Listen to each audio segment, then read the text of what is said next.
شام میں بشار الاسد کی حکومت کے خاتمے کے بعد اسرائیل نے شام کی سرحد پر قبضہ کرنا شروع کر دیا۔ اسرائیل نے گولان کی پہاڑیوں پر قبضہ کر کے وہاں یہودی آباد کاری شروع کر دی ہے، جس کی منظوری اسرائیلی حکومت نے بھی دے دی ہے۔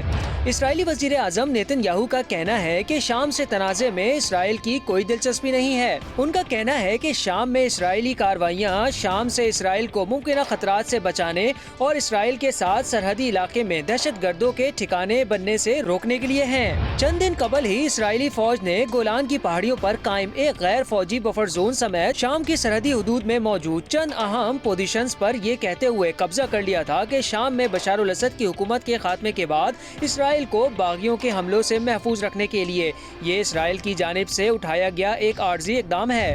اسرائیل گولان کی ان پہاڑیوں میں کیوں دلچسپی رکھتا ہے؟ اس کی وجہ شام کا دارالحکومت دمشق گولان کی پہاڑیوں سے تقریباً 60 کلومیٹر شمال میں واقع ہے اور ان پہاڑیوں کی بلندی سے دمشق سمیت جنوبی شام کے زیادہ تر حصے واضح دکھائی دیتے ہیں۔ اس جغرافیے کی وجہ سے اسرائیل کو یہ مقام شامی فوج کی نقل و حرکت پر نظر رکھنے کے لیے ایک بہترین جگہ فراہم کرتا ہے۔ ان پہاڑیوں پر کنٹرول اسرائیل کو شام کی جانب سے کسی بھی ممکنہ فوجی حملے کے خلاف قدرتی بفر فراہم کرتا ہے، جیسا کہ 1973 کی جنگ کے دوران ہوا تھا۔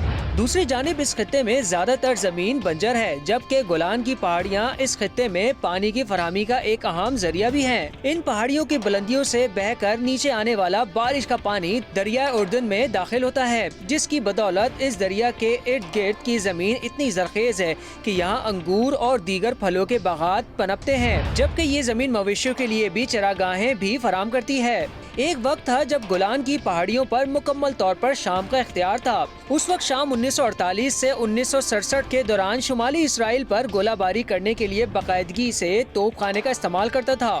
ماضی میں شام اور اسرائیل کے درمیان کسی بھی امن معاہدے کی راہ میں سب سے بڑی رکاوٹ شام کا یہ مطالبہ رہا کہ اسرائیل 1967 سے پہلے کی پوزیشن پر واپس جائے اور قبضے کیے گئے علاقے کو مکمل خالی کر دے۔